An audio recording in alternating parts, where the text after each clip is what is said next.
And as soon as it happened, it was so quick. The teacher called and said, class is over. I packed up my stuff and I was like, I cannot leave this moment without going back and affirming that little Black girl. And they went into the restrooms and I'm hanging around. I'm supposed to be gone. The bell is rung. But I was like, I will not leave this space and not be able to affirm this little Black child. And so she came out and I walked up to her and I said, you know what?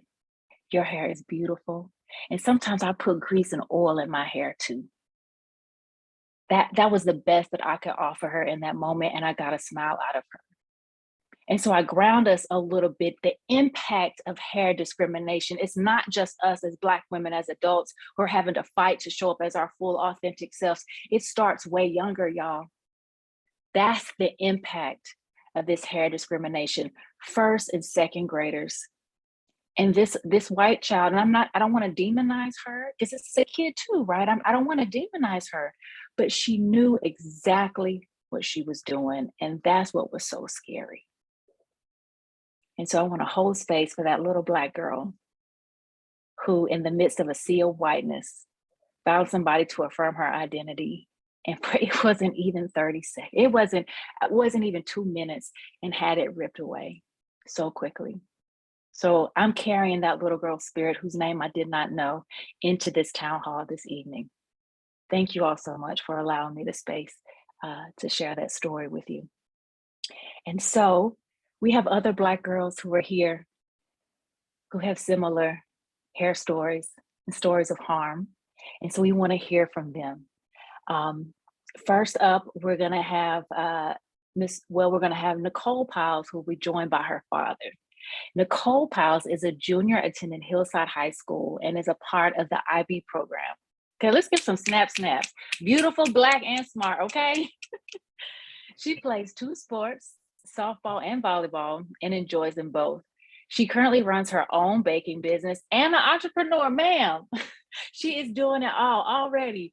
After graduation, she plans on attending a 4-year institution looking into going into pharmaceuticals. So at this time, I'm going to pass the mic to Nicole.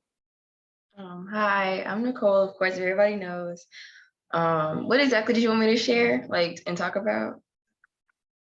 You can tell us a little bit about your story. And if you want to ground us and give us even more details about what happened with you when you all were playing softball and the impact of having your hair stigmatized in this very public way.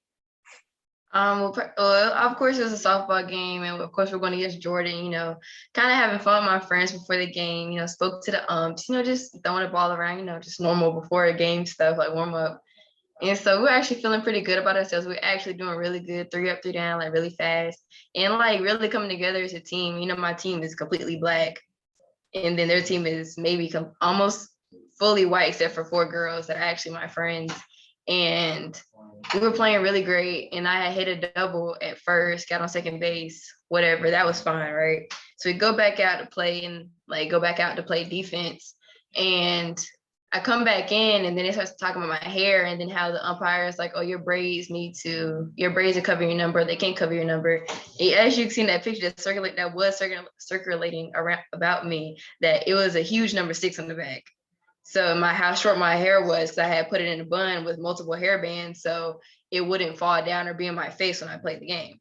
And so my friends, they end up taking some of the bands out and tying around the bottom of my hair, kind of making like a double ponytail or whatever, and put it in my shirt. And as you know, braiding hair is not the kind of thing you want running down your back because it's very itchy. And so I was playing like that at first, and then we came back, got our three outs or whatever, and came back in, and then the umpire had said something about, oh, you need to take him out because it's like a safety hazard. It's like either this or you can't play, because it's about if I hurt somebody else or whoever. And so I'm confused. I'm like, what you mean? I ain't say this, but I'm like, what you mean I got to take him out? You saw me play the first 2 innings of this game, and all of a sudden you talking about something, I got to take him out. And the thing about the umps is whether he's Black or white, both of them are trifling, because they both had they already had saw me before I walked in the game. Like I said, I had spoke to them, and I always do unless they have a stank attitude or something, but I did speak, and then they did see me because my braid is when you have beads on your hair is kind of heavy, so it's going to go which way your head swings.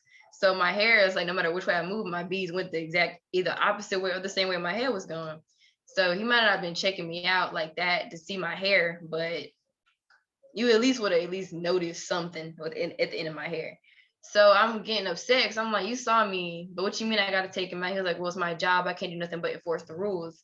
And I'm not going to put complete blame on the black ump because there's two of them and they both have to make a coming together decision in the first place. But clearly he's the back ump. So he had to make the final call, I guess. But my thing also with the other ump is when, like the infield one who just stands there, kind of just says in or out, he saw me too. And so, because I had ran past him and like the bees are like, clearly if he couldn't see them, who else did? And so then I was to find out that the other team, Jordan, one of their coaches, his name is Coach Hoffenheim, and he's a parent of a girl on the softball team because he was kind of filling in for one of the coaches, and he's also a well-known, I guess, I don't know if big it's appropriate, but according to a lot of Hillside coaches, my older coaches at Hillside, he's a well-known bigot between like Hillside and Jordan rivalry, because I guess it's always been a black and white school. As far as I've been going to Hillside, I've only been there since, freshman year, of course. But then to the older ladies who've been there for like 20, 30 years, maybe, that they said like he's always been a problem. And so when I found out he's the one who said something, I was confused on why he was allowed to make call-ins on my hair and how it affected anybody on the field. And also another thing about the game was, this was my 6th game actually playing with beads in my hair. And we went to Cary, went to maybe Raleigh, but not fully into Raleigh. But point being, we went to these white schools that we were the only black team playing against them, right? So my hair, whether we were getting beat or winning, it was like other umps would have noticed if it was that big of a problem. And so I guess as Hillside was finally beating Jordan a little bit, it was a problem. So I guess he tried to use that and hurt me. But to the game we played against them before, like, how you play teams home and away, my friend Macy, she had her natural hair. She had like twists with like little seashells at the end of her hair. And like nobody noticed those when we're getting blown out to high heavens. But when we're actually finally winning, it's a problem. And in the moment, I was really embarrassed. I was really angry because it's like, why do I have to cut my hair? Like, I wasn't ready to take them out. I had a few more days left. And then I was just like, why I got to take this out right now? And then they just cutting, snatching. It didn't hurt, but it hurt more internally than it did physically. My friends just pulling out my hair. I'm pissed off. I want to fight this guy. I'm sorry, but I want to hurt him. Like, I'm mad. Like, what about you is so important that you're allowed to make decisions on me and what I do? Like, you're mad because your team is losing? I mean, like, okay, they won at the end because he was all mad and everybody was falling apart. I'm like, in the end, he got what he wanted, but it shouldn't have been like that from the jump. Take an L and take it right. But yeah. Thank you so much for sharing that. And I just want to add that, one of the things that's different about softball versus basketball is that in softball, you're outside standing on basically ground up rocks with cleats, with cleats on. And so the argument about safety doesn't stand up as well on a softball field where you're wearing cleats and standing on in essence ground rocks. So I'm so sorry, and I think many of us have heard your story. We appreciate you for sharing it. And the way that you articulate it, and the way you feel is the way you feel, and you had a right to those different emotions of anger, of rage, of frustration, and I appreciate how you share that story. Mr. Pyles, thank you so much for joining us. Is there anything that you would like to add, or what you want to highlight about your encounters and in supporting Julius? Excuse me, in supporting Nicole. Nicole, well, first of all, I want to thank the Social Justice, Senator Murdock, and the staff that I met in Raleigh for standing by Nicole. I didn't attend the game, and I thank God that I wasn't there, because we might have not got this far. I will tell you that, because hey, it's 2000 and something, and our children are still being discriminated against that my grandfather, my great grandfathers, them had to deal with, and I still have some feelings about some stuff. But you know what's really sad? Nicole is playing volleyball, which she's traveling now. So now softball season is coming in and the coach wants her to play. But now they didn't add stipulations like if you miss 4 games, you can't start. So where did this rule come from? This is something that Hillside is doing. So I'm trying to stay away from it because now it's kind of making me upset. Like, my daughter's playing these 2 sports. She has 3 more games left and she's going to make it to practice. It might be some days she may not, but why are you putting this stress on her? You want her to play, and I'm still feeling some kind of way because now, like, I still haven't gotten the apology for the girls and the coach, but now Black people are doing stuff to make me feel like you somehow now attacking my daughter. If you don't jump when we said jump, then there's another hoop she got to jump through. So I'm still trying to analyze stuff because, I'm the type of person, if she comes back and tell me something, the first thing I'm gonna do is get on the computer and I'm gonna write a whole nother letter. Because even during her encounter, the athletic director of Hillside, who told me to get in touch with this gentleman, brought all the girls in after I wrote the letter and I shared it with him and gave them this, we gotta keep going high speech. And I'm like, why we keep teaching our kids this? Because what y'all allowed to happen, these girls was playing an awesome game. They was winning. It wasn't about black and white. They were just winning. So now by you allowing this to happen, it's almost like in their eyes, do they have to be subservient to white teams when they play now? If we winning, because even after that incident at Hillside, 2 days later, they played in Cary. And I didn't bring this up, but Nicole got hit with the ball, part of the game. She took her base. When she took her base, the black umpire went off and was yelling at her. And the coach said, what'd she do? She got hit with the ball. So in turn, the coach told the girls to pack up. He's tired of being treated this way when we go to these schools, and brought the girls back. And in my letter, I asked for if there was any kind of, what's the word I'm looking for? Fines, because Hillside stopped the game. Then I wanted that money reimbursed to the school because he was trying to protect the kids, which I felt should have been done at Hillside, but hey, that's water under the bridge, but it happened again, not less than 2 days later. So it's sad that only 14 states have touched this.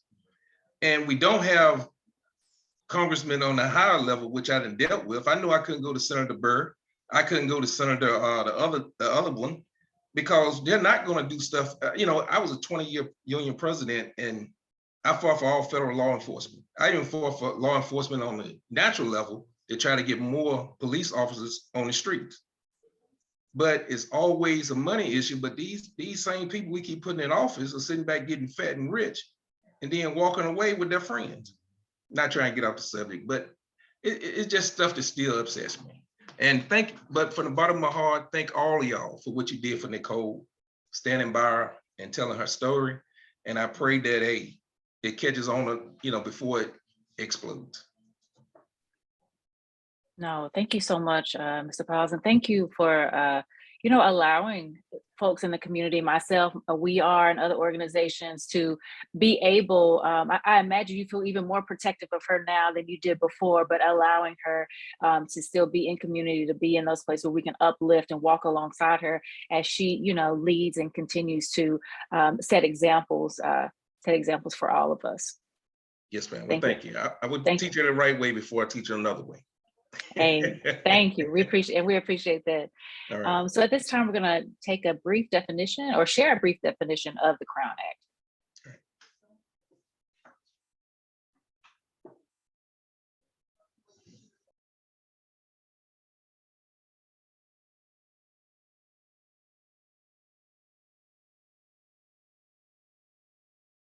And I don't want to overspeak, but was there someone on the youth committee that was going to share this, or should I go ahead? I don't want to make sure I don't skip someone's part. I can do it.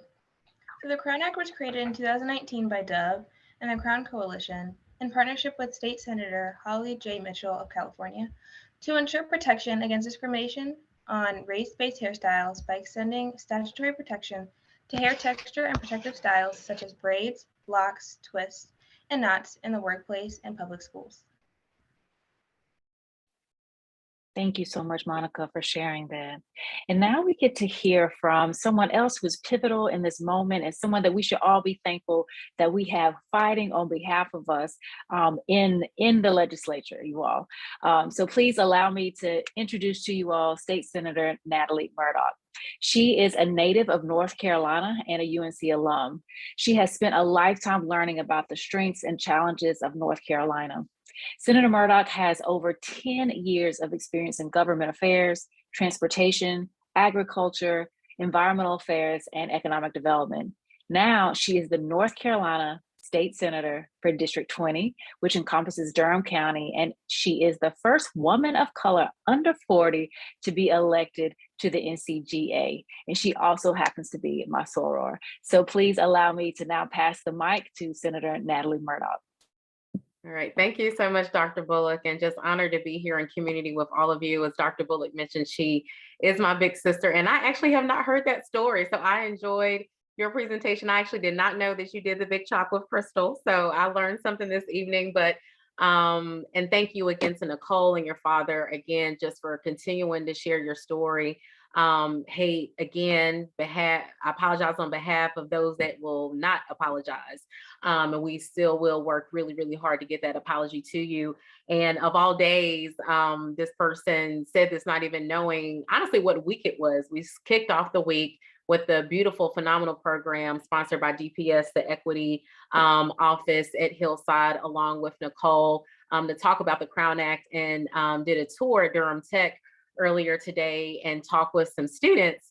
And unbeknownst to me, one of the students comes up at the end of the event and she says, "Oh, Senator Murdock, you're the Crown Act lady." And I said, "I'm actually doing a presentation tonight with this, beautiful young Black student with gorgeous locks." She just said, "Thank you so much for fighting for people like me." And wanted to begin with that because I'm just thankful and grateful to continue to be a part of this community and do these talks, but always have to center it in how I got involved. So I think it was 2018, 2019. It was before the Crown Act was even filed on Capitol Hill. Another phenomenal Delta, Ajwa Asmoa, was tapped to be the lobbyist for the Joy Collective, which I believe is based in New York. And they were doing this work with these legislators in California and said, we're going to really need a registered lobbyist to help us get this law over the finish line. They were also doing the same work in New York. And she continued to get active and involved. And I got to know her just through being politically active before I was a senator. And she invited me to a briefing on Capitol Hill. And I ground the conversation in that because even though all of us, Black women, Black men, we've experienced various issues and stories and experiences through having natural hair, but that event is what really kind of laid it all out, made it full circle, that not only was it full on hair discrimination, there was documentation of it. They had data from HR directors that admitted, yes, I have denied people jobs. Yes, I have denied promotions. They went through exercises where they had folks to rank hairstyles and circle what looks ungrown, what looks unkept, what looks unprofessional. Oftentimes they would pick those, quote unquote, Black hairstyles. And it was just a true eye opener to me. There were HR directors there that were comfortable enough having this conversation. And that's when they first announced that they would be moving forward with filing the Crown Act first in California and New York. Oftentimes with new legislation like this, you kind of have those test states or cases. And they knew that the political atmosphere of New York and California was pretty conducive to that. And so sure enough, on July 3rd, Governor Newsom signed the Crown Act into law, actually beat New York.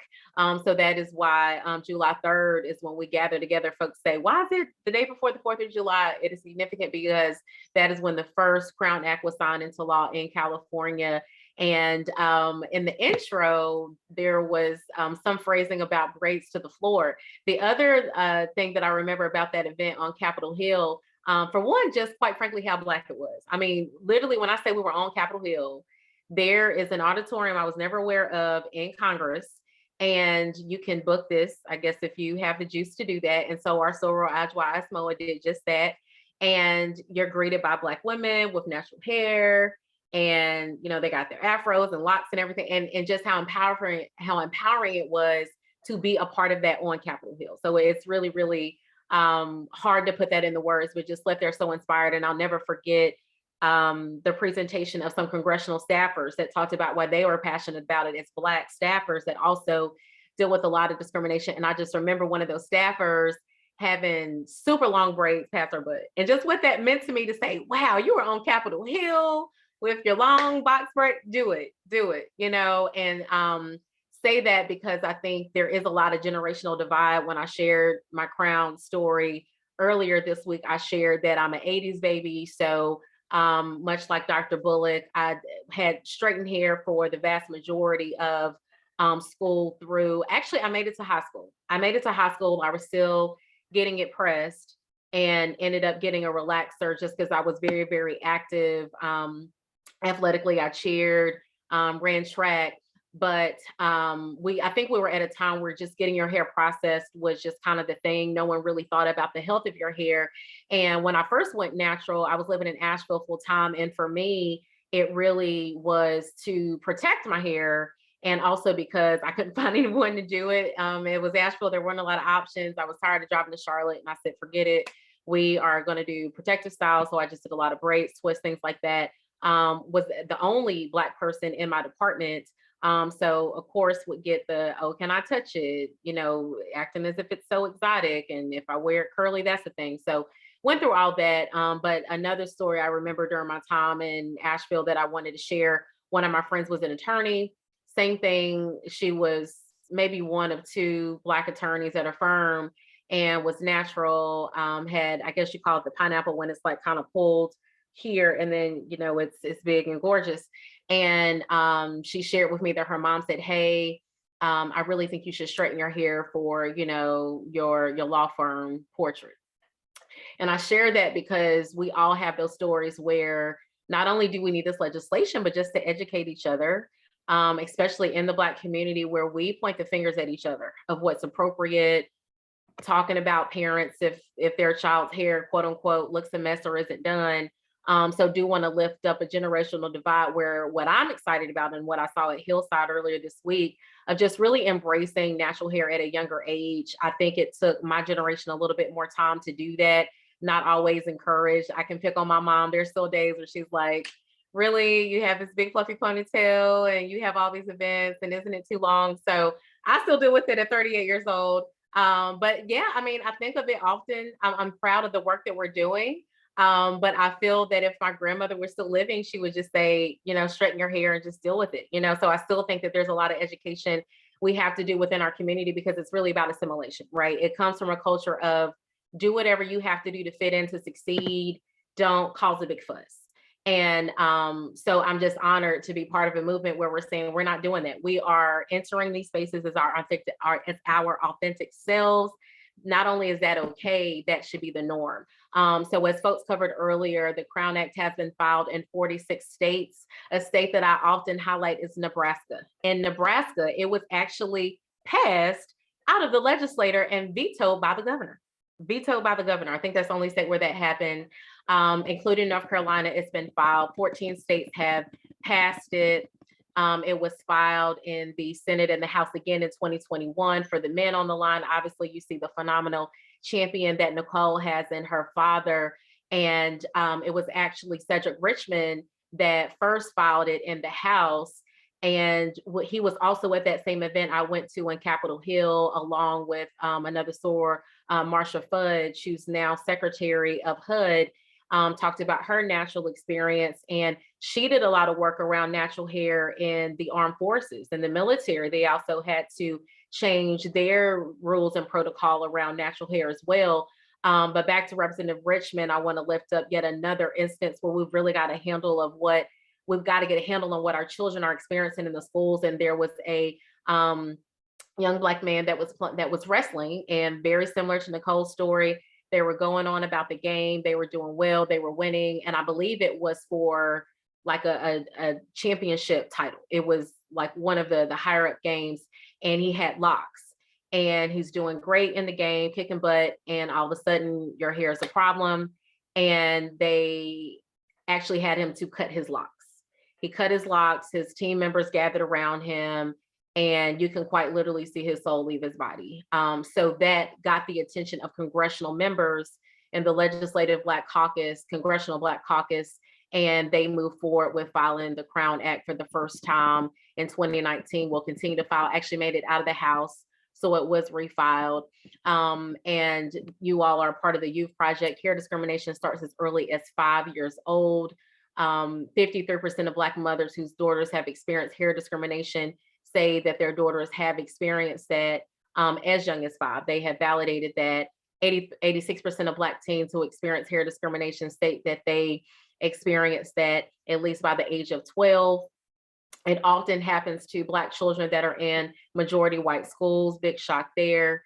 A lot of hair bias that we're finding in the schools, which is why we're so thankful to Nicole for sharing her story. And in summary, just want to encourage everyone to go to Crown Campaign to learn how they can get involved, how can they get active. We also have Kiersten here with us out of Charlotte, and she's just a phenomenal example of how you can be active in your local area, to reach out to your local school board, to reach out to your local elected officials. Here in North Carolina, we were unable to pass the Crown Act, and honestly was not surprised. It is because of the composition of our General Assembly, but I am one of those folks that files bills because it's the right thing to do. If it's something that I believe in, something that I believe should change, you can't just complain about it. You got to put pen to paper, put your name on the bill. And it also was historic. I believe it is one of only 2 bills in the House and Senate that were filed by all Black women. There are only 2 bills where that has happened, and that is with the Crown Act.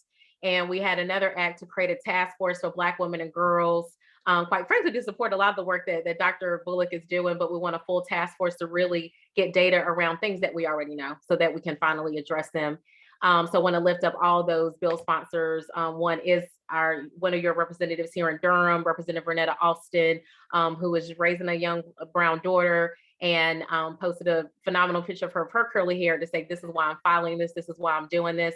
July 3rd is Crown Day. So the wins we got here in North Carolina are Governor Cooper did proclaim that July 3rd is Crown Day here in North Carolina. For folks that get into social media, I think at the time I had a little over 1,000 Instagram followers. I received 9,000 likes on that one post of that resolution. Folks even outside of the state said, wow, I wish my governor would do the same thing. I wish he cared about that. So that really took off. The governor also worked swiftly to change HR policies within divisions that are under his control. So if someone is the secretary of something and they were appointed by Governor Cooper, those departments he has control over. They have also moved forward to say you cannot discriminate against someone because of their hair. And I also want to end on a positive note. Non-discrimination ordinances were being passed across the state. As a result of HB2, there was a sunset on when local governments can enact non-discrimination ordinances again. And so we were able to strategically work with Equality and C, and we were able to insert Crown Act language in a lot of those non-discrimination policies from Buncombe to Wake County. Durham was one of the first. I believe Raleigh has moved forward as well. So you all have so much to be proud of. I'm just honored to be here and to be a part of this movement. Keep up the phenomenal work. And again, join the Crown Campaign, because July 3rd will be here before we know it.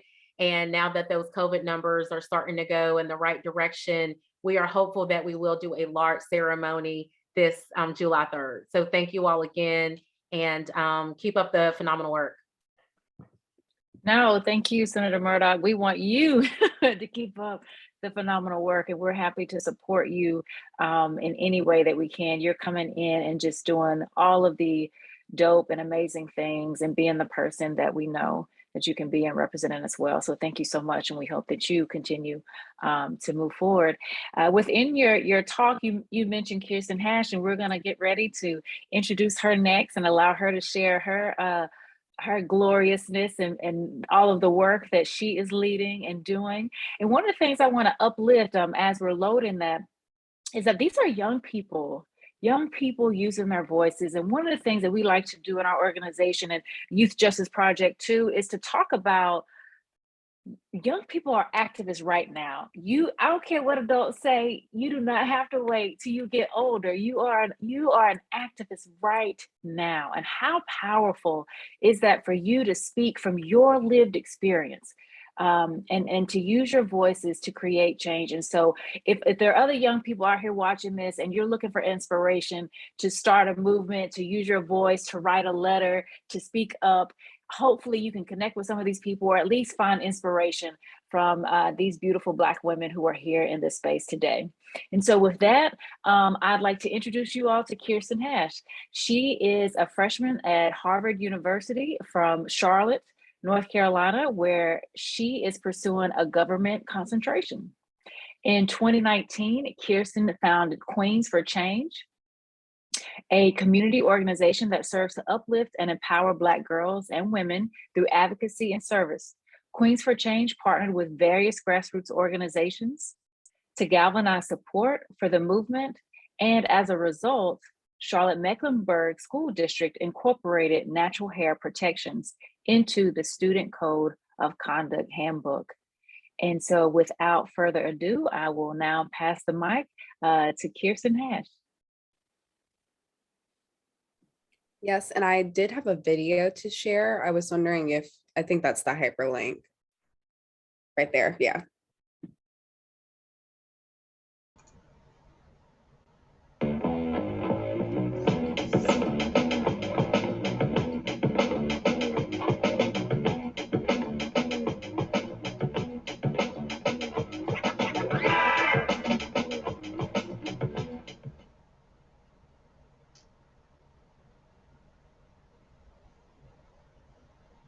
Bullying rules in Charlotte-Mecklenburg schools are about to get even stricter when kids return to class. An update to the Student Code of Conduct is the latest step toward making sure every student feels free to be him or herself naturally. WCNC Charlotte's Tanya Mendes joins us live from a school in Southwest Charlotte to explain more about the change and how it came about. Sounds like they're talking about hair, Tanya?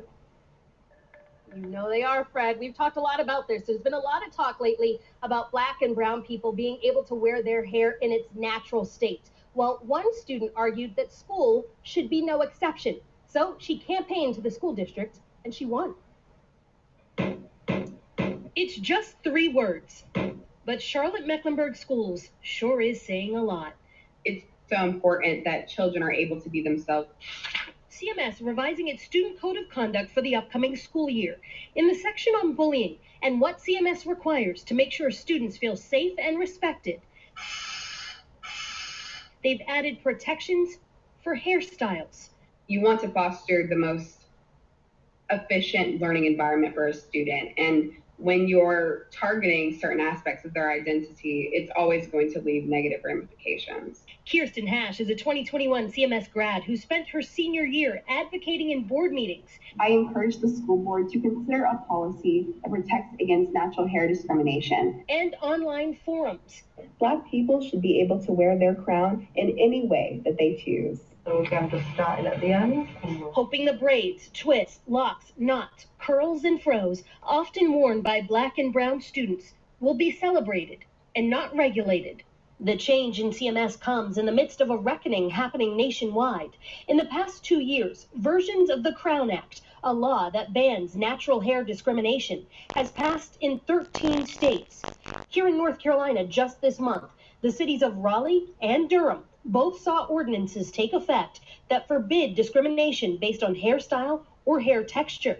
Charlotte does not currently have a rule, but Hash believes CMS's new policy could spur further change.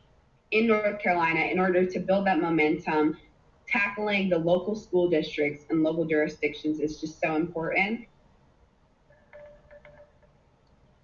So we also understand that there are talks that are going on right now that would possibly extend this policy so that students wouldn't face disciplinary action for wearing their hair in any particular hairstyle. Reporting in Southwest Charlotte, I'm Tanya Mendes, WCNC Charlotte. Big moves there. Thank you, Tanya. Good evening, everyone. Thank you for showing that video. And thank you to the Southern Coalition for Social Justice and having me tonight and inviting me to talk about an issue that I care about. And that you all care about as well, clearly. I'm Kiersten. I'm a freshman at Harvard University from Charlotte, North Carolina. And in 2019, I founded a community organization called Queens for Change to create a safe space for Black girls in the greater Charlotte area. And we uphold our pillars of political education, social activism, public service, and fellowship through our programming. And this includes service events, community conversations, and the Crown Awareness campaign that we hosted last year. So I'll talk a little bit about how I got introduced to the Crown Act and just how that journey went and some of the lessons that I took from it. In January 2021, I had some awareness about the Crown Act, but I didn't really know the extent of where it had been implemented and to what degree.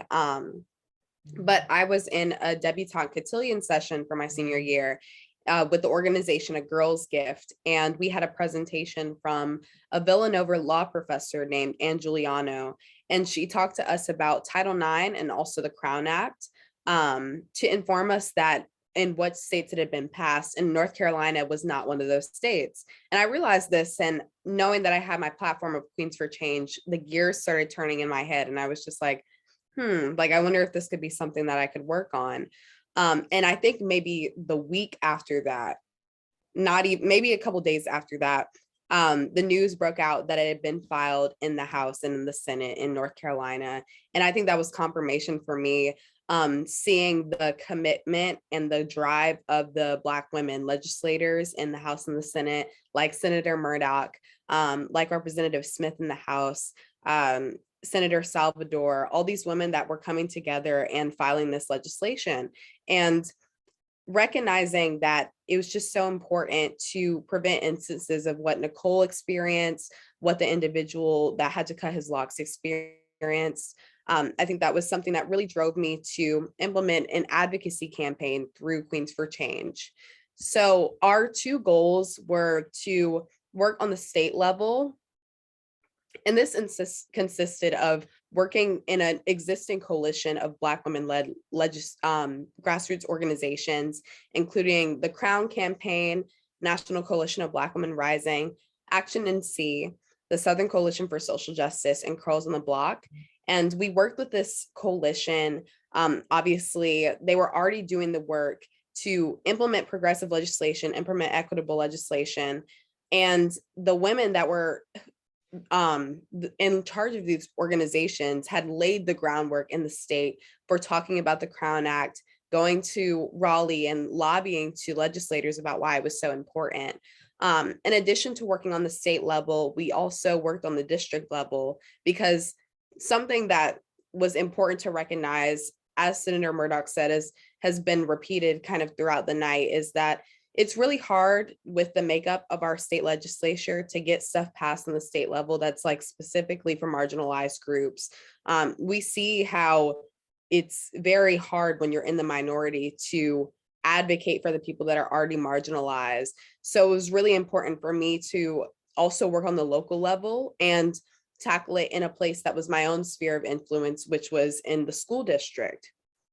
And as a senior, I had been through Charlotte-Mecklenburg schools my whole life, seeing the ways that the superintendent and the board of educators, had claimed to care about diversity and equitable policies. And I was just like, this could be the perfect way for them to act the way that they were speaking and implement policies that could lay that equitable framework for Black and Brown students and individuals within CMS. So from January 2021 to July 2021, we hosted a number of initiatives, including a panel discussion with local and state leaders, a video campaign, a letter writing hour, and more, really to galvanize support for the movement and to make this equitable policy that will protect Black girls and boys from natural hair discrimination.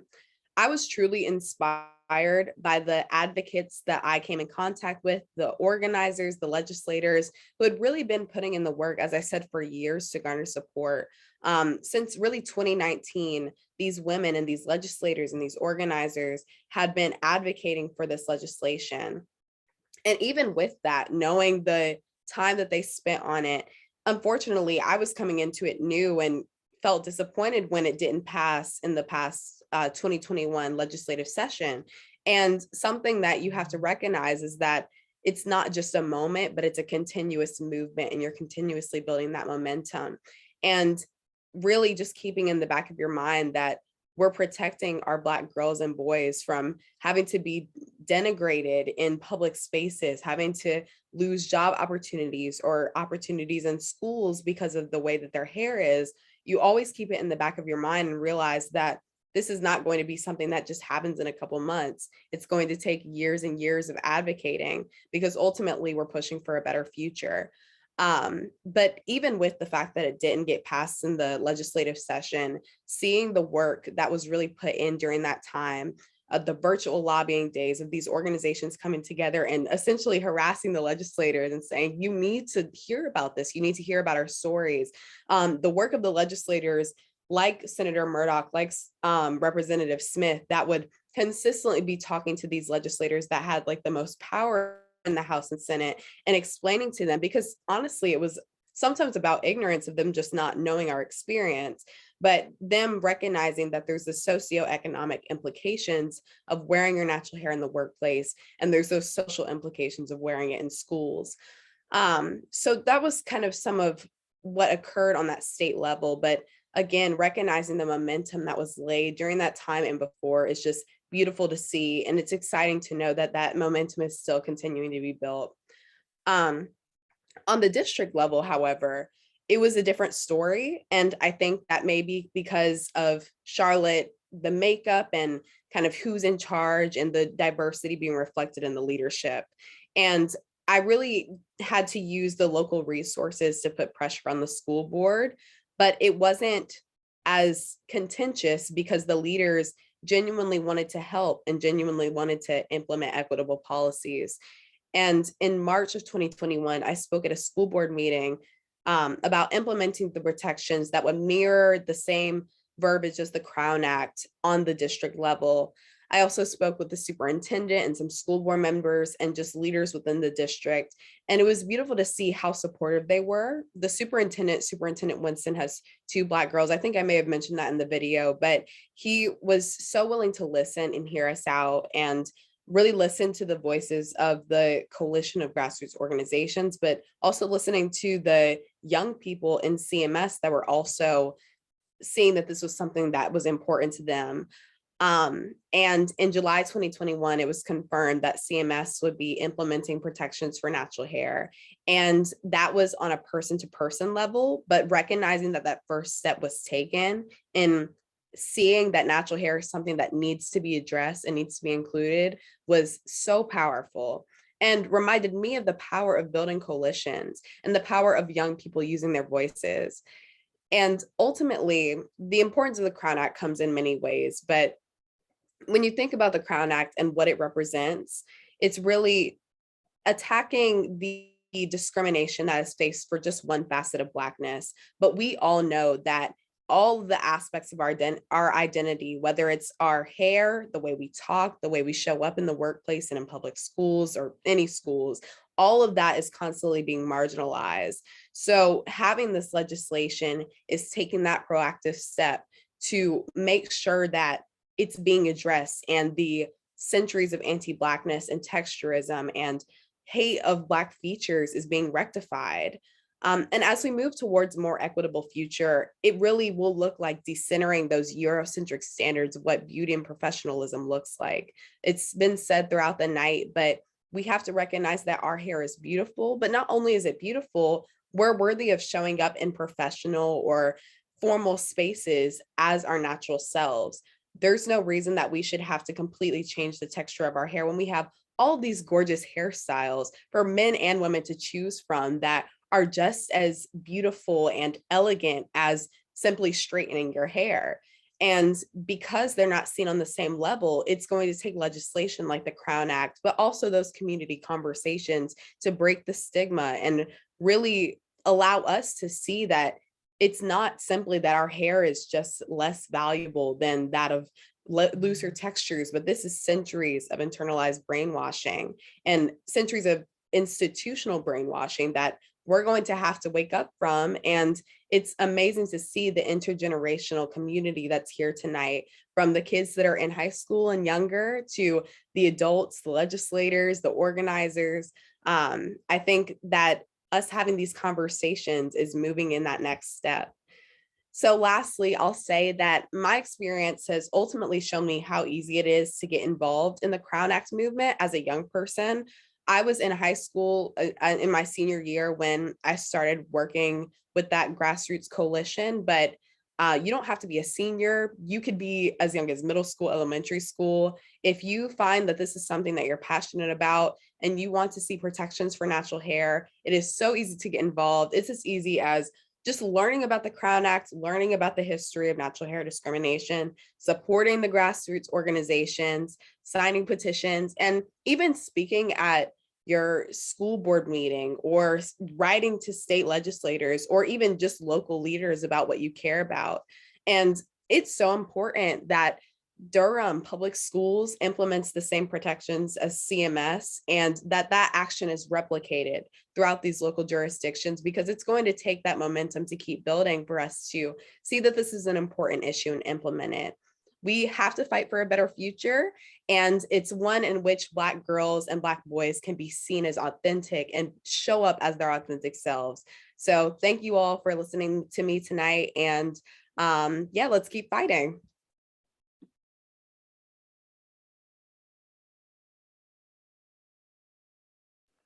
Thank you so much. Like, we're all y'all dropping knowledge tonight, again, serving as examples and role models. And I hope that you all are listening. And I want to keep repeating this throughout the night, but check the chat and notice that we are collecting stories from you all. The I Love My Crown story, where we have a link. Share your story with folks. We'll be dropping it through the night and we'll share it again at the end. And so thank you all so much. And thank you, Kiersten, for joining us. At this time, we're going to hear from the Youth Steering Committee. And, you know, one of the things that I like about working with the Youth Justice Project is that it centers the voices of young people, right? And their co-creation, their ideas, and recognizing their genius right now. And I really appreciate having the platform for them to speak. So the Youth Steering Committee are Durham Public High School students of color advocating for the immediate end to the school to prison pipeline. They developed the Liberate to Educate platform that calls for police-free schools, an end to exclusionary discipline and academic tracking, and the implementation of mental health and LGBTQ+ safe spaces at every school. And so I'll now pass the mic to the Youth Steering Committee. Thank y'all. Thank you, Dr. Bullock, and thank you everybody that has shared previously. As you stated, in the Youth Justice Project or the Youth Steering Committee, we focus on taking action, right? A lot of us, we started the group sharing our experiences around hair discrimination, around discrimination when it comes to class registration and resources. And so our platform is built off of these stories, right? It's built off of the voice and the perspective of students, particularly Black students. And so when we talk about, you know, all the experiences of hair discrimination that we've shared tonight, the main focus is, what do we do now, right? What do we do on a ground level to ensure that students are not only being protected for their natural hair, but embraced for it? You know, all of us have different experiences with hair discrimination and with just race in school in general. But in the Youth Justice Project, we try to focus on turning that into a conversation, specifically a conversation around safe spaces in school. And so in our platform, you'll find that while we do focus on safe spaces, particularly pertaining to race and sexual and gender identity, we also focus on making sure that students in their larger school community feel safe and feel secure and feel protected. The Black Student Union, which we have at Jordan High School, shouldn't be the only place that you feel comfortable with your natural hair. You should feel comfortable with your twist, with your braids, with your do-rag, with your bonnet in your AP classes, walking down the hallway, at lunch, wherever you are at school.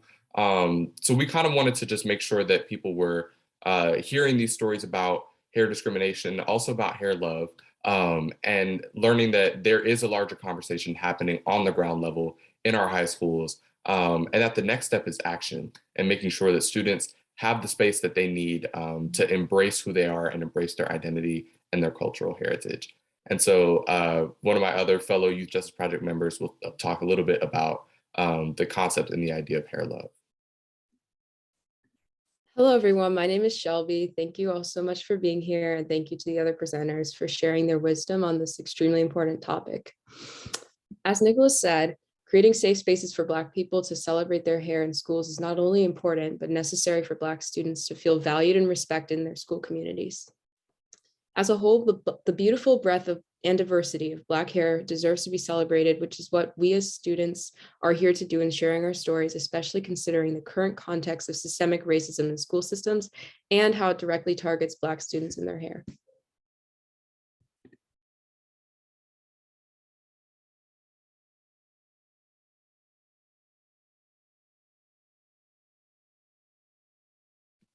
And so with that, we're going to dive a little bit into our own stories about hair love, but also hair discrimination, and how they've influenced the work that we do today.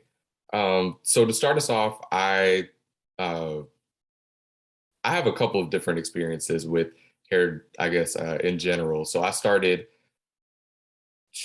this must have been middle school, I started growing my hair out for the first time. I guess as for men, we've always been taught to keep our hair short and to keep, especially Black men, because it's more professional and it's more acceptable. And so I started growing my hair out in middle school, and it was a different experience. I went to a predominantly white private school in Durham for middle school, and then went to public school. And so, being one of the only Black kids, not only in my class but in the entire school, it was a learning experience for me and everyone around me.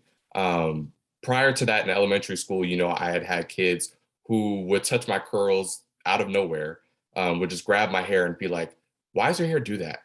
Why is your hair so different? Why does your hair look like, a telephone cord or something like that?" And I remember being like, why is that relevant? Why is that important? And I remember laughing because I would think that it was a joke. And then looking back, I remember how problematic it was. But in middle school, I remember, I was trying to learn how to take care of my hair and how to grow it for the first time. And my parents were, they embraced, the idea of me embracing my hair, but being in a school like that, they knew what was coming. And so I remember the first time I had, I guess, done like a curly hair routine, or I had like, I used the right products, and, when I was done, my hair looked all curly and stuff. And so I walked into school feeling confident. It felt like unlocking a new part of my identity and personality, and like a superpower almost. And I walked into class, and I literally walked down the hall, and the entire hall was like turning their head. I mean, you would have thought I came in, with my hair dyed blue and just like wearing the craziest thing. And I remember people were coming up to me like, "What did you do?" And I was like, "What do you mean, what did I do?" I was like, it's just my hair. And, everybody had something to say. I had teachers who pulled me aside after class and said, "That's new," or "That's different."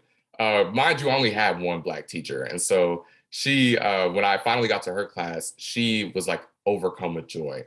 Like, "I'm so glad you are embracing your hair. I'm so glad that you are trying this. It looks so good, da, da, da." And so I remember that reinforcement, that positive reinforcement, and how, that kind of kept me going through the process. I didn't have, any Black male teachers at the time, but she alone kind of helped me push myself into my, I guess, my natural hair journey. And so I continued to grow my hair out. I grew it all the way until it was past shoulder length. So it was like the middle of my back, which, I wish I had pictures, but yeah. And I definitely remember the longer my hair got, the more people, I guess, treated me differently.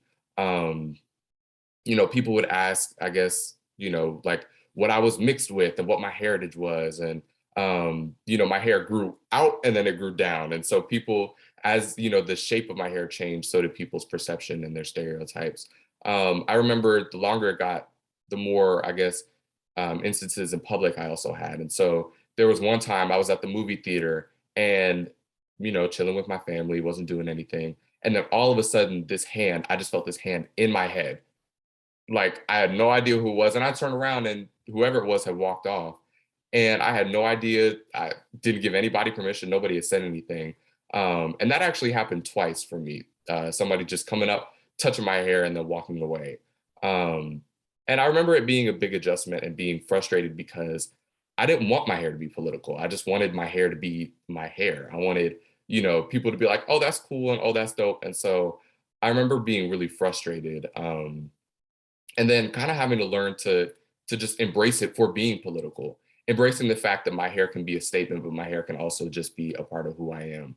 Um, yeah, and just keep it, the way that it was. And so obviously, I cut my hair and then had to, I guess, have the politics of having a short afro, and then having, the conversation around wearing a do-rag in school, and how problematic that would be, and protective styles. And so I just remember at that same school, and growing up being taught that cornrows were the style of a criminal, and like, if you do that, you're going to look like a thug. And so I've had to do a lot of destigmatizing and embracing along the way. And I know that my story is a fraction of what Black women and women of color go through, but I definitely remember kind of having to go through this process of rejection, acceptance, and then ultimately embracing it.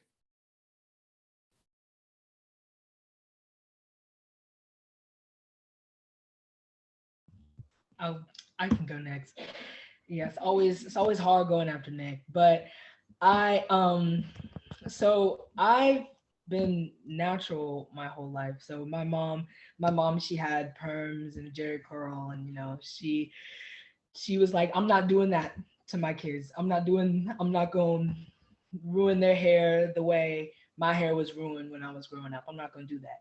So, and I was always so jealous of girls with like long hair that would like, flow, and it would move in ways that my hair didn't move, and just like being able to put your hair in like a high ponytail or something like that.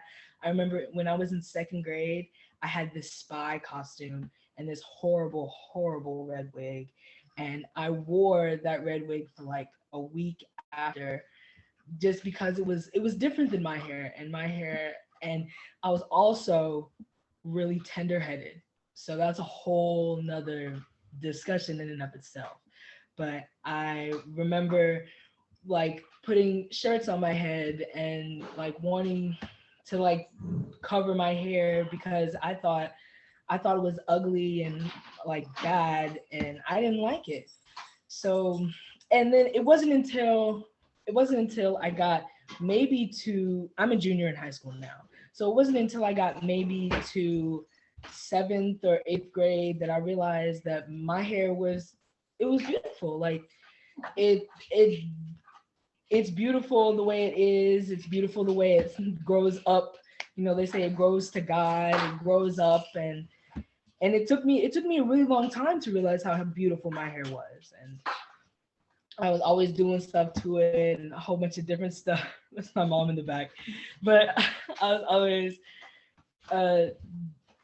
trying my utmost to make it look different.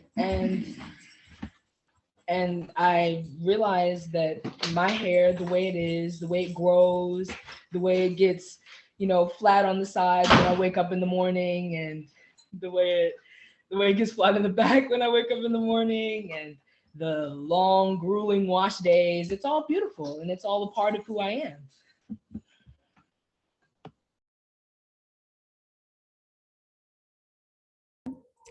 I guess I'll take it from there. My name is Sada. I'm also with the Youth Justice Project. And my journey with my hair has been a long one, to say the absolute least. I grew up in, just for context, I grew up in Hillbilly, Arkansas. And now you may hear that Arkansas, that's not a place that people are from. Unfortunately, I am one of the few people that are from Arkansas. I attended a school where I think the demographics it was 7% Black. And so that was me. I was the 7%. It was me and one other kid. And so I have always struggled with feeling like an outcast. Already, I felt like an outcast because like I was one of the only Black people that I knew besides me and my mom and my brother. But my hair oftentimes exacerbated or like made me feel even more like an outcast, just because, as Zora said, I couldn't wake up and just put my hair in a messy bun, or I couldn't, just wake up and go, just because my hair doesn't require the same care. that a lot of like my friends' hair did. And even when I was younger, people would ask to touch my hair and be like, oh my goodness, does your hair grow out of your head? It was just, I was treated truly, I felt like a zoo animal, or I felt like I felt like a weird, unique example for some people. And so I feel like that made me struggle with developing like a very confident sense of self, just because I felt like my definition of myself was an outcast. I never got to define myself by like Black beauty standards, and I never got to define myself as like a beautiful Black woman, just because I was always seen as like an other or like a token of sorts. Yeah, and so that I entered middle school. I started trying out different hairstyles. I tried a fro, you know, I had braids, locks, whatever you have it. I was trying out everything just because I was trying to discover what was working for me, what I felt most comfortable in. But time and time again, my peers always made me feel like I was just not doing something right. I was always being demonized for whatever I did, whether that was embracing my natural hair, I was demonized. Whether that was straightening my hair to try and fit in, it was, oh, you know, why are you trying to switch up, da da da da. And so I think that's like part of a bigger discussion outside of my middle school. Just everywhere, Black women especially are demonized for doing anything. You can truly, a lot of times never win whenever it comes to being a Black woman. Whether you straighten your hair, then you know you're catering to the white man's or to the oppressor's view. Whether you embrace your natural hair, then you know you're unprofessional. You are not presentable. You wear a bonnet, you have your house clothes on. Like it's truly, it's like you can never win. And so I just hope that, you know, and I've developed over time, I've definitely gotten better with developing a very clear sense of self, but I hope that Black girls who are in school now, or Black girls who are to come and who are to enter elementary schools, I hope that they understand that like there really is no singular mold that we as Black women and Black men should have to fit into. There is, you know, there is no way to be a good Black woman, and there is no way to be a good Black man, just because you will never be that a lot of the time. And so, you know, I hope Black girls and Black boys who come after me, I hope they realize like they do not have to be professional in anyone else's eyes. You do not have to be presentable in anyone else's eyes. You do not owe anything to anybody. All you owe to yourself is to be unapologetically Black and proud of it. That's all that I hope that these young kids are learning. And it is not my responsibility. It is not their responsibility. It is not your responsibility watching this to fit into those standards. You do not owe anyone that. You only owe it to yourself to be proud, to be true, and to be like, not to rhyme, but to be you. That's all you owe. Not to get corny at the end there, but that was really all you owe to yourself. Be yourself. If you're a kid watching this, or if you're watching this and you know young Black kids, please, please, please let them be themselves and guide them to being their best selves. Guide them to embracing that identity, because it is so tough out here, and we do not need more future Black kids who are not able to embrace their Black identities. Yeah, thank you. I guess I can go next. That was really beautiful, Sada. Thank you so much.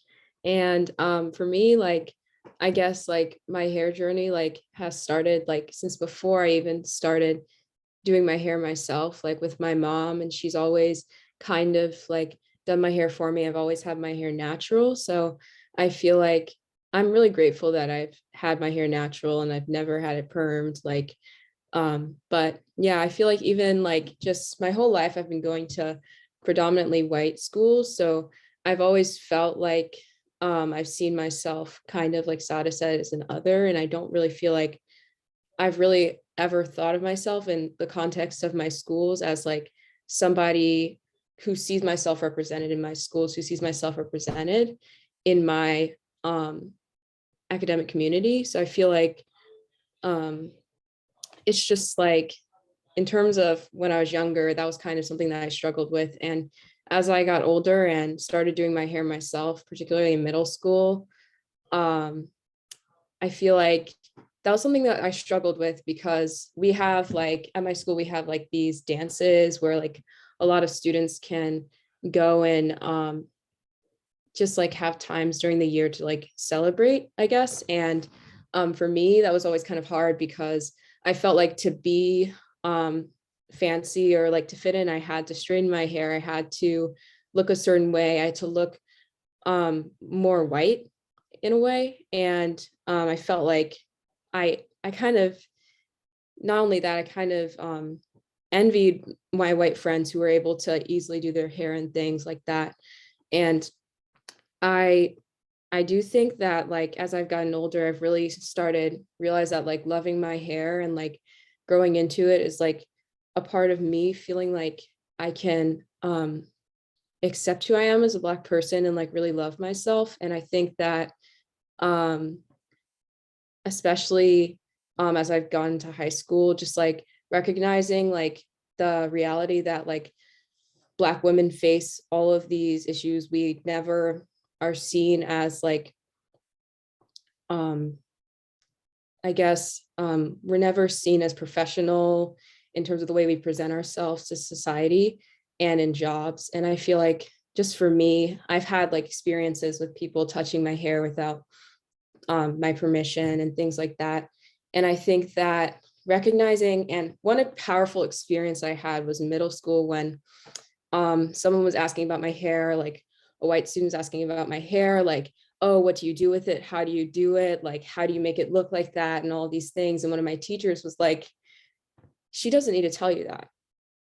You don't need to know that about her. She can have all of that to herself and hold that and just have that as part of who she is. And that doesn't need to be shared with you. And just kind of like recognizing that we can like love ourselves and embrace ourselves without having to conform to this like white expectation of how we should define our beauty. And I feel like that's something that's been like understanding that and like kind of recognizing that is something that's been really powerful for me in terms of just loving myself and loving my hair.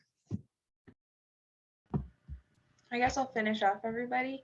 I've had natural hair my whole life. I think my parents made sure that I had that.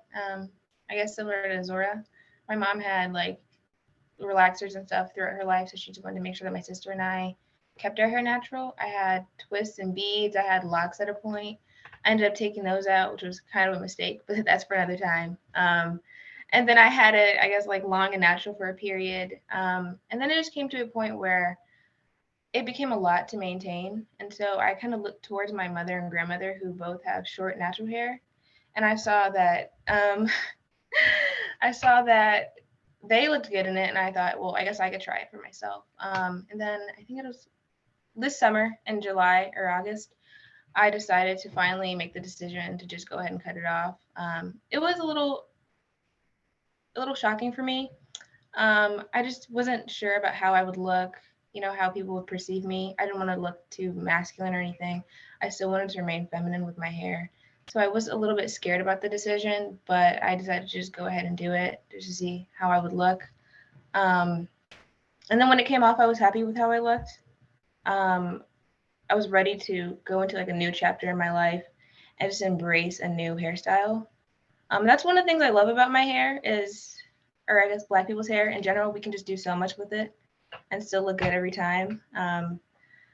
But I think when we speak about safe spaces, it's important to have representation of hairstyles in those safe spaces so that people can know that it's okay to try new things, whether that be locks or twists or having it big, making a fro or cutting it short. I just think it's important that we show that you can do anything with your hair, no matter the length, and that we should just embrace whatever people decide to do with it.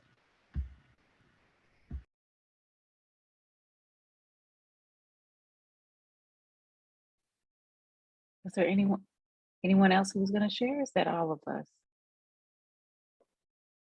Awesome. Y'all are dope. Like, I think what we're starting to see now is, the impact of this natural hair movement to the point that, you know, you all, some of you only knew your natural hair, right? And how powerful is that? I have my baby girl right here. I want her to just do, wait a minute, let me take off my, I'm gonna stop my background for a second. Can you bend down a little bit? Look at her. Turn to the side. Uh-oh. Look at her. Oh my goodness. What we're changing it up. You know, changing the narrative, breaking, you know, some curses and you know, just showing up differently. And she loves her hair. Do you want to say, hey, this is Zaire? You want to say hey? All right, thank you, babe. I said, oh, she right here. Let me just show you know, I'm just up here feeling all of y'all talking about, you know, how you feeling in your youth. And I'm like, I changed the game. Like my daughter, she loves herself. Her hair has not been straightened yet. And if she wants to, you know, eventually we will. But she's loving picking out the different braided hairstyles and beads for herself. So she's going to stay in that. And as she wants to change it up, you know, her hair is versatile, as you all were saying. And so I think you all are just dropping so much knowledge, and we appreciate you all for sharing your stories. And so I don't want to take up too much time, and I want to hold space now for anyone in the audience. If you have questions, we're going to go into a Q&A for our young people and panelists. So you all pose questions to them. You can type them in the chat, and we can, you know, fill them, and I'll just see, you know, everyone won't have to answer every single question, but we'll just pass it to whoever feels led to share and respond. But if you all have questions of our young people, feel free to type them in the chat now, and we will, you know, try to answer those for you all. Or if you don't feel comfortable, put in a chat, and you can do a private message to me and I'll see it and I can uplift it that way. Or if you just have a comment that you'd like for us to uplift, but we do want to spend a little bit of time here, you know, fielding the questions that you all might have. And while we wait for questions to come in, I'm going to start with what advice would you all give to your younger self as it relates to your hair? What advice would you give to your younger self as it relates to your hair?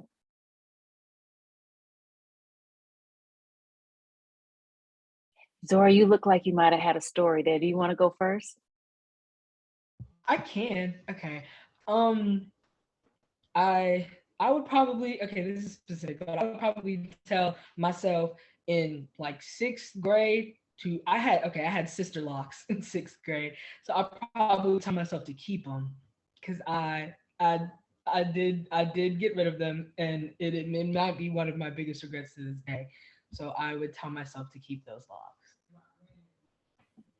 That's dope.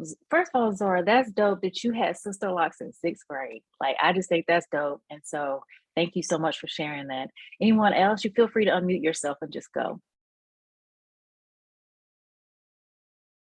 For me, for a while, I had braids, and that was like kind of the only style that I wore. And then like, I think in 8th grade, I decided to like wear it like all out, all natural, and like style it myself. And like, that was really powerful for me. And then I cut it all off just like a year ago, and that was also equally empowering for me. And I feel like I would tell my younger self to not be afraid to like experiment and try new things, and just like not feel pressure to fit into this standard that our society tells us that we need to kind of abide by. So yeah, that's kind of what I would tell myself. I think I would tell myself from just a few years ago to, I guess, trust myself that I can do styles, and to look into how to maintain it, and how to, I guess, again, just do more styles, because I wasn't really confident in myself at that point. So I was kind of doing the same thing over and over again. But I would just tell myself to watch YouTube videos just to see what I can do, and just try it on myself.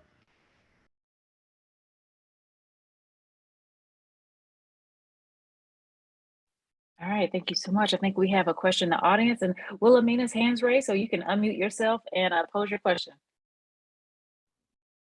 So I'm gonna say that when I was in college, we had a pageant or something, and the intermission entertainment was India Ari before she had even become the superstar that she is. And I just loved her. I thought she was beautiful. I said, she is really bringing her authentic self. And so I always said, if she ever comes out with a CD, I'm going to buy it. Fast forward, she comes out and she comes out with I Am Not My Hair. And that was the song for the probably almost year that I was debating on whether or not I was going to cut my hair and be natural like this. I would listen to that song and it really gave me the encouragement to go ahead and do it, because it's like, for so long, I think as a Black woman who had a good amount of hair, that was a lot of it, and would always get compliments on my hair, but no compliments on anything else. I was just like, I'm really more than hair. You know, it's just not who I am. I'm so much more than that. And once I cut it off, it was just like almost a type of liberation, because I knew that, you know, I'm still young, it'll grow back. So if I want a whole lot of hair in my head, I can grow it back, but I am not my hair. I'm so much more than that. And so I commend all of these young people for realizing that they are so much more than hair. Hair is just, you know, it'll grow and maybe it won't grow. It might stop growing, like for some folks, and that's all right, because you are more than your hair. You have so much more to offer your community, your world, and you're going to do so much more, and your hair need not be something that you should be focusing on whether or not is it going to be acceptable by them. It is you. It's how you want to express yourself in that moment in time. And so I commend all of these young people, and I wish them the best on their future endeavors. And thank you all for our adult panelists who are here with us today, and for our young lady at Harvard who are here working with our young people. And we just thank you for taking the time out of your day. Yay, and thank you for sharing those words and sharing your stories. In the chat we have, how can we embrace all textures in the Black community? How can we work to dismantle texturism and uplift all types of curls?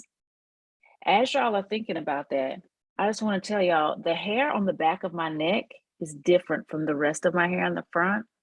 And people would legit tell me, oh, you got good hair in the back. It's like literally less than a fourth of the hair on my head. Literally less. Oh, your hair is so pretty in the back. Who does that? So how? So as a person who has 3A through 4C hair that starts at the back and comes forward, how do we build that appreciation for all hair textures? Who would like to take that one?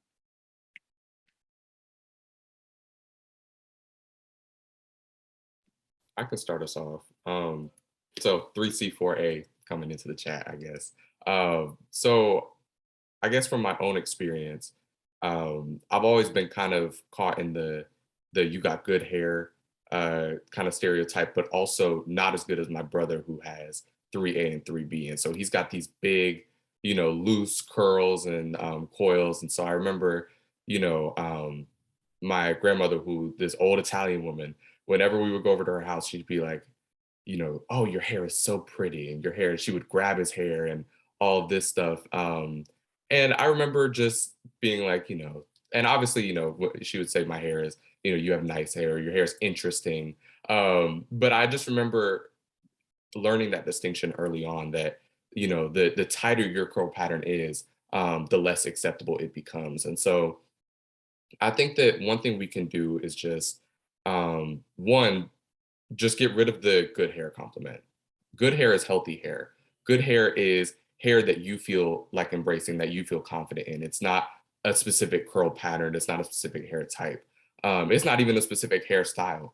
And so I think just getting rid of the good hair stereotype, just, it needs to go. That's one. And then two, I think when we talk about, you know, replacing that language with compliments that are holistic and that encapsulate everyone's hair type, I think saying, you know, your hair is beautiful. I think saying that, especially to the young boys and girls with type 4 hair, because they're not hearing it enough. I think saying that your hair is powerful, I think, is another beautiful thing. Because like I said earlier, you know, our hair is already politicized. And so saying that, yeah, your hair is political, but also your hair is powerful and it has meaning and history behind it is important. And then I think lastly is when we talk about, especially in the Youth Justice Project, we talk about culturally relevant curriculum. Teach about Black hair when you're teaching about Black history, because it's a part of who we are. You know, our ancestors, our enslaved ancestors used to hide food. They used to put maps in braids. They used to do all sorts of things with their hair to survive and to thrive. And because of that, and because of those strategies, and because of our hair, we're alive and we're here today. And so I think teaching that, and teaching that, you know, that came from all different curl textures and patterns. And, you know, the entire continent of Africa just has so many different beautiful hairstyles that need to be acknowledged and that need to be embraced, because it's a part of our history and it's a part of how we've gotten here today. So I think teaching Black hair history is important as well. You know, I have never heard anyone say that. Like legit, never heard someone say, teach Black hair history as you teach Black history. I'm gonna carry that forward. I'll be advocating for that on behalf and alongside you all as young people, because we do need to do that, because it is a part, and it's a part of our educational experience, going all the way back to the story I shared about that little Black girl in first grade. Had her hair been a part of the curriculum, of valuing her hair, that may not have happened to her. I'm going to uplift from the chat. My comment is that it's amazing to see so many women and ladies leading, educating, and advocating. Thank you all for your strength. Also in the chat, hello to all our young, beautiful sisters and brothers. You have so much courage and stamina. Thank you for being our present and future. We are so fortunate to have you show so much strength and confidence. Your beauty shines from the inside out, and I applaud you all for what you're doing. Let's see. Anything else? Please continue to share your comments and continue to pose some questions. Another question that I have for you all, you know, many folks on their natural hair journey, they are like product junkies. I like to joke and say, I used to be one. I tried to stop, you know, you buy all the things because you're trying to try all the things and be experimental, right? I think that was Monica who talked about, you know, try more things, you know, have fun. But what is your go-to hair product?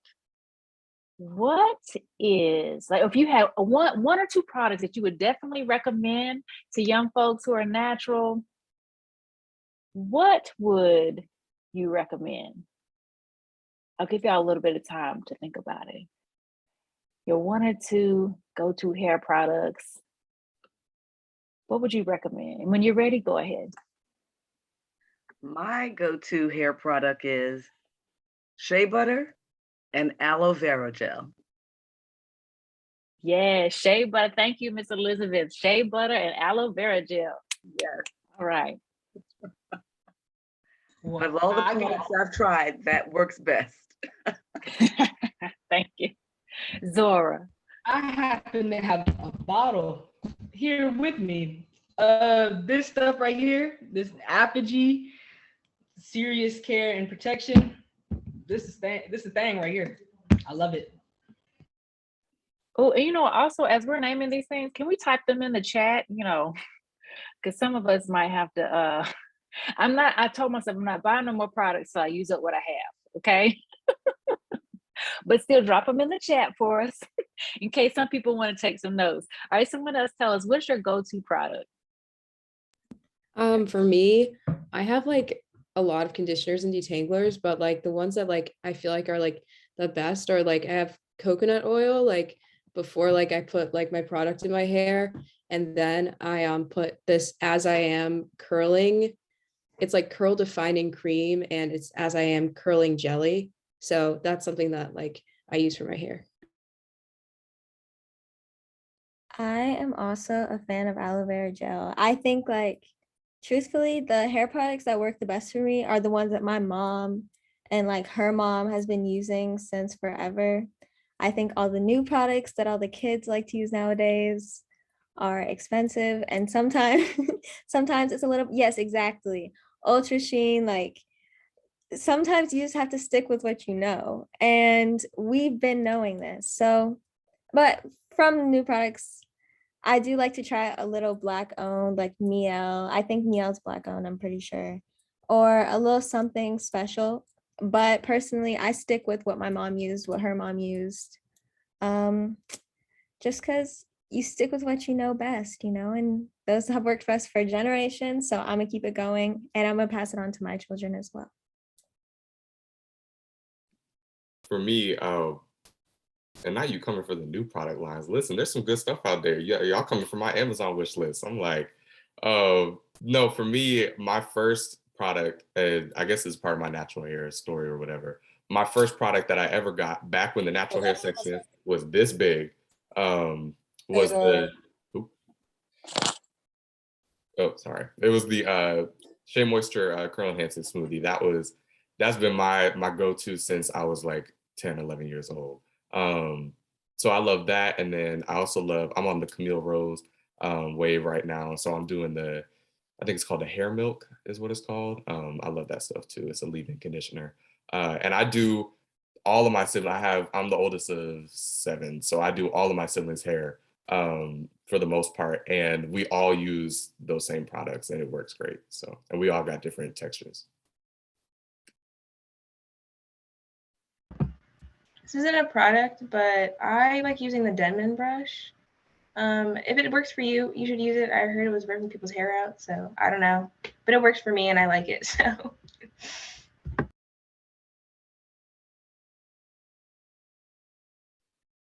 All right, so hopefully folks got some ideas out of there. And I will tell you, my go-to, I've been using this ever since I went natural, but they changed up a little bit when they try to go mainstream. Carol's Daughter Healthy Hair Butter. Like when I twist my hair, we put in Carol's hair, that healthy hair butter up there. And I went back in the day when they first came out, her product was so natural, you had to keep it in the refrigerator. But now it's a little more mainstream because you can get it at Target. You can get it at all the other stores. But I still use it. Go to day one. We go on what now? 17 years strong with healthy hair butter. All right. So it's 7:57. Wow, time flies when you're having fun. Y'all, give our panelists a virtual round of applause. Oh my gosh, the young people are so dope. I just love being here with y'all, hearing your stories, seeing you walk in your confidence with your crown and your heads up. Like, I'm just like, where were y'all when I was younger, growing up in rural Chatham County? Okay, I could have used y'all. And so I hope that everyone who's in the audience with us here and those who will be watching this, I know this video is going to be on repeat for folks to check in and check out.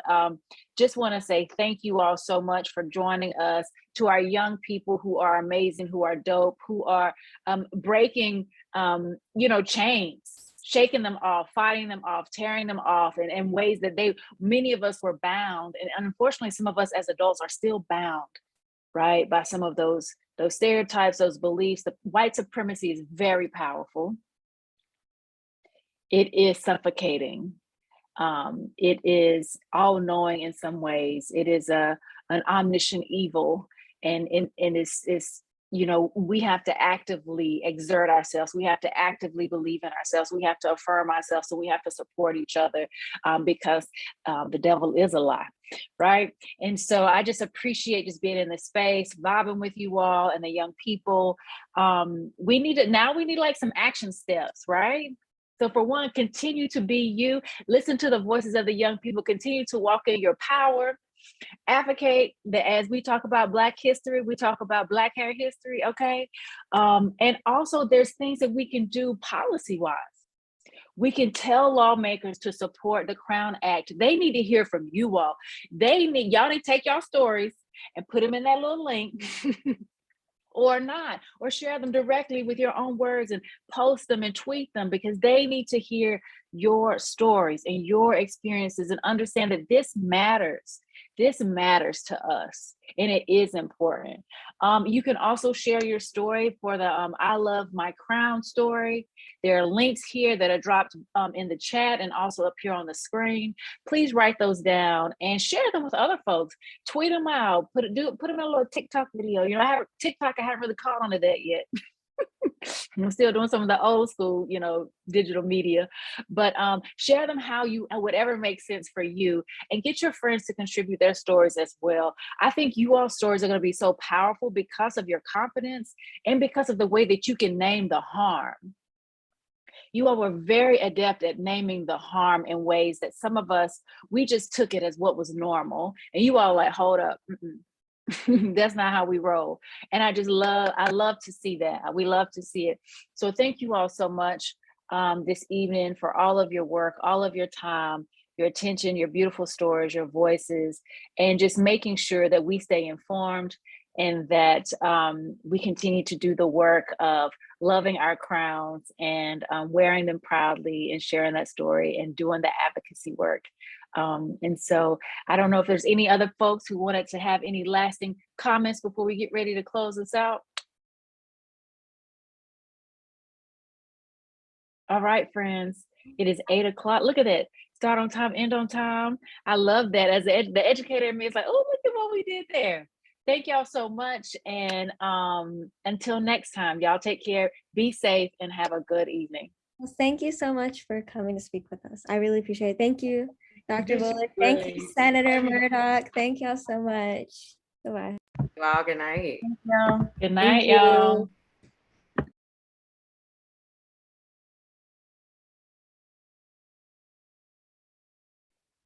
All right, friends. Thank you, Dr. Rhonda. Thank you so much for being an amazing host as always. We appreciate you.